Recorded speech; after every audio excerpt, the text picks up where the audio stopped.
The first thing you want to do is go to your start menu. Once we get to the start menu, we're going to click on computer. After we click on computer, we're going to go down, we're going to scroll down to the left, on the left side of the menu, and you're going to see network. I'm going to go ahead and select that. At this point, you're going to see your network computers.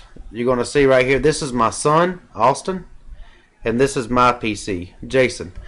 So my son is 9 years old, so you kind of want to keep tabs on them. I think this is the age where they really start playing with computers a little bit, and they like to have little videos, and also he likes to talk to his mom on Skype, things like that, which that's not really a big deal, but you want to be able to access their computer and kind of know what's going on. Where are they going? They're playing games, and what kind of pictures of websites are popping up. And a lot of that stuff gets downloaded, or they can download those pictures, and you really want to be able to see what's going on. Also, when you go on family trips and things like that, he's got his own camera. We've got our own camera. So when we put our pictures together on our own machines, it's nice to be able to have the access to share those pictures with each other. And one way you can do that is by setting up a home network. Now, Windows 7 comes standard. Your work group name and everything is already preset. So once you log into an actual router, if you and another machine are there, then you're pretty much connected. But the only thing that you might have to change is whether it's a public or private network, and do you want to enable file sharing. And you can do that through the network sharing menu. For other purposes, these computers are already networked, and we're going to go ahead and take a look at what we got here. If I click on his PC, I can see any file that's on his computer in his public networks. For example, all his public videos, pictures, any things like that. There's obviously nothing on his machine. Like I said, he's 9 years old. And then we're going to go back here. We're going to look at my machine. We're going to look at what I have. And, you know, we have my public. So we can have my, let's see, public pictures.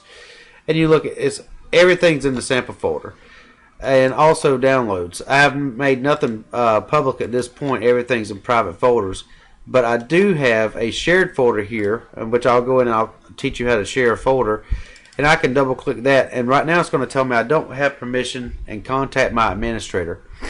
Now the reason it's telling me this, I have allowed no one to view this folder, even though it's shared on my public machine. So this machine is the actual computer that I'm using for this demonstration. If I go, and you can see the UOP, University of Phoenix folder. If I go into my start menu and I go to documents, it's going to come up and I've got my UOP folder.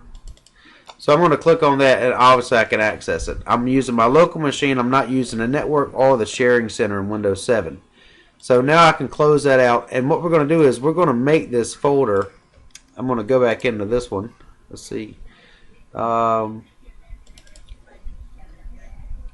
go to Documents, and the UOP folder, I'm going to right click that. I'm going to go down to Properties.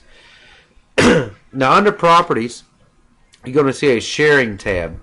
So I'm going to go ahead and share that. It's going to be Advanced Sharing. That's what you want to click on for this. This already has a share name as UOP, University of Phoenix, and I'm going to set the permissions on this by clicking Permissions. I'm going to hit Add. As of right now, we don't have anybody in there.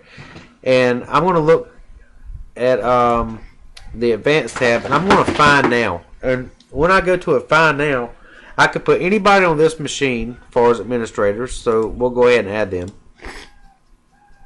And also, we're going to go ahead and go to Advanced, go to Find Now, and let's go to Home Group Users. Because once you start this network, you really want to have the home group. And now the home users are going to be like my son's computer. So we're going to hit OK. And we're going to hit OK again. Now, right now, he only has read permissions. He can't change a file, and he has no control over the file. But all he can do is open it up and read it.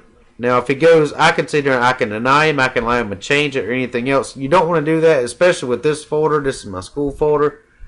So I'm just want to give him the access to read what I do during my quote unquote spare time. And we're going to hit Apply, OK, Then we're going to close that out. Now we can go back into our other folder. We can hit refresh. And now you're going to be able to see, oh, it's not working for me. So let's try it one more time. Let's go to properties. And we need to put users in here. And this is part of the trial and error process. And here's the reason. We're going to add this, and we're going to do advanced, and say find out. We should be able to throw this under users for this PC. Okay. And that's going to give me access.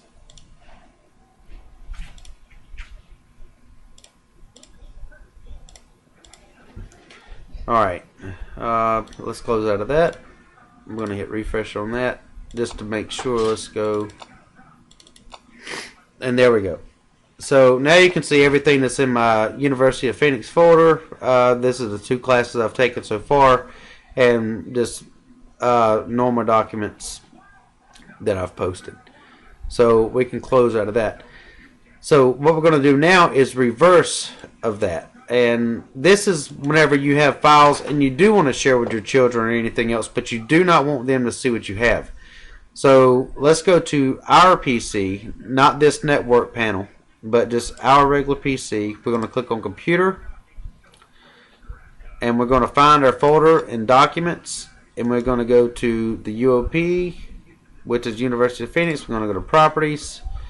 We're going to go to sharing, advanced, permissions, and now what we're going to do is we're going to remove the home users. Okay, now everything's being removed. Now once this is removed, if your network's not password protected, I'm not talking about your router but your PC itself, like if you log in with a username and a password, then they're not going to be able to access your files. And the reason for this is going to be very simple.